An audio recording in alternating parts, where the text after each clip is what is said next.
Vicky, thanks for meeting me for office hours. Glad that it worked out.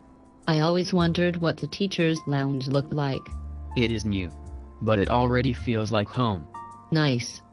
I have to get back to work, but I did want to talk with you about moving from instructional strategies to instructional materials. Sounds good. Just to help me understand, can you tell me more about the macro and micro instructional strategies? Yes, that is not from the book, but I find that it is useful since the book somewhat implies at points that you have one instructional strategy, when in fact you often have multiple strategies for different parts of any lesson or course. That explains why I didn't remember reading about them. Yes, they are not there. But if you simply think about the macro strategy being the overall strategy for the whole lesson.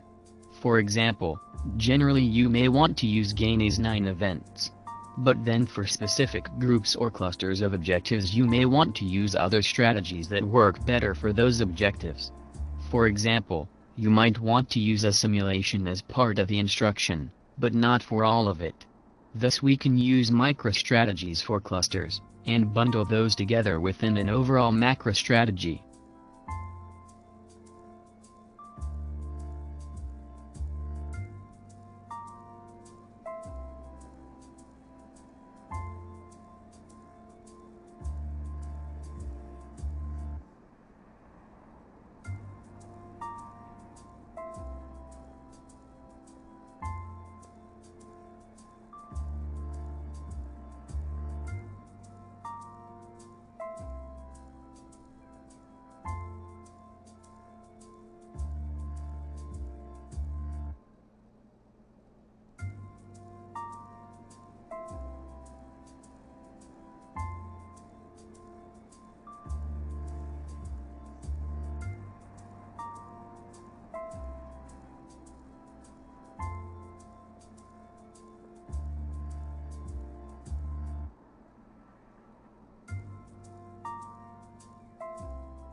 That does make sense. I find that our book really relies on just one basic instructional strategy.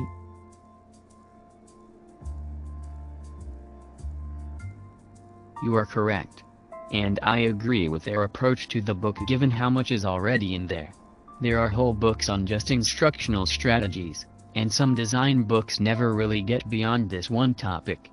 But hopefully the Hirumi article, with his nice table of other grounded strategies to consider, is helpful in expanding on the options.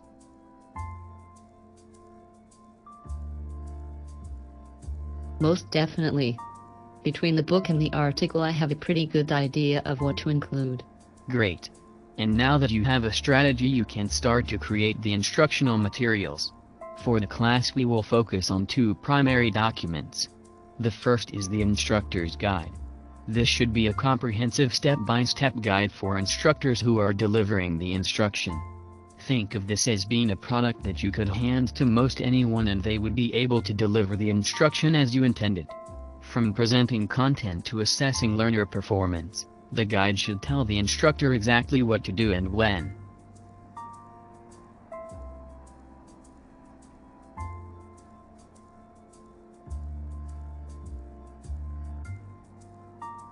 Like the big binders that trainers often have at the front of the class. Exactly. And then the learner materials are often shorter and focus on providing learners with the materials they will require during or after the lesson. Often then include sample assessment, pictures, checklists, and other tools that learners may want to refer to.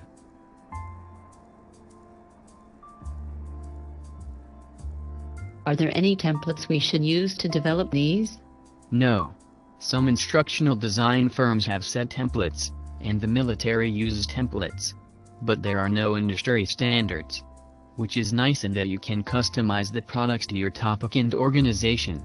In the module I included a short example from the military template.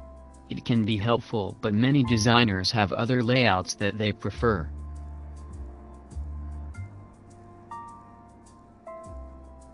Okay, it is going to be a busy couple of weeks.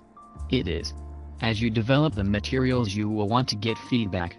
So after this lecture we will move to formative evaluation in order to get a process for getting feedback on the materials you are developing.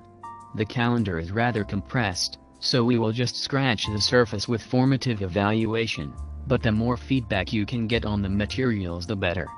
Okay, I know what I have to get done. Thanks for meeting with me. No problem. I will see you online.